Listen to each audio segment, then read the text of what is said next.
അപ്പൊ അതിനുവേണ്ടി വന്നതാണ്. അപ്പൊ ആ ഒരു ഗ്യാപ്പിൽ ഒരു പ്രോഗ്രാം ചെയ്യാന്ന് വിചാരിച്ചു. അപ്പൊ ഈ പെണ്ണ് കാണാനൊക്കെ വന്ന സമയത്ത് ഈ ചെക്കൻ ഇങ്ങനെ മറ്റേ ഇനിയിപ്പോ ചെക്കന് വേണ്ടി എന്തെങ്കിലും സംസാരിച്ചോ എന്നൊക്കെ പറഞ്ഞ സമയത്ത് ചെക്കനെ നമ്മള് മിമിക്രി കാണിച്ചാണോ വീഴ്ത്തിയത്? മിമിക്രി കാണിച്ച് വീഴ്ത്തിയോന്ന് ചോദിച്ചിട്ടുണ്ടെങ്കിൽ വീഴ്ത്തി. എന്തായിരുന്നു മിമിക്രി? ഏത് ഡയലോഗാണ് പറഞ്ഞത്? അല്ല, ആദ്യം തന്നെ പ്രോഗ്രാമിന്റെ ലിങ്ക് ഒക്കെ ആദ്യം അയച്ചെടുത്തു.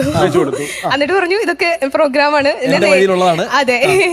അപ്പൊ പിന്നെ ബാക്കി നേരിട്ടും പെർഫോമൻസ് എല്ലാം കാണിച്ചു കൊടുക്കുന്നു. അപ്പൊ ചെറുക്കൻ ആദ്യം വന്നപ്പോൾ ഏത് സ്റ്റാറിനാണ് ഇമിറ്റേറ്റ് ചെയ്തത്? ആദ്യമായിട്ട് ഇമിറ്റേറ്റ് ചെയ്ത പാർവതീനെ തന്നെയായിരുന്നു. അപ്പോ ആള് അതോടുകൂടി ഫ്ലാറ്റായി. എണീറ്റൊക്കെ നിന്ന് കൈയടിച്ചു. ഭയങ്കര സപ്പോർട്ടാണ്. മിമിക്രി കാണാത്ത ആളാന്ന് തോന്നുന്നല്ലോ.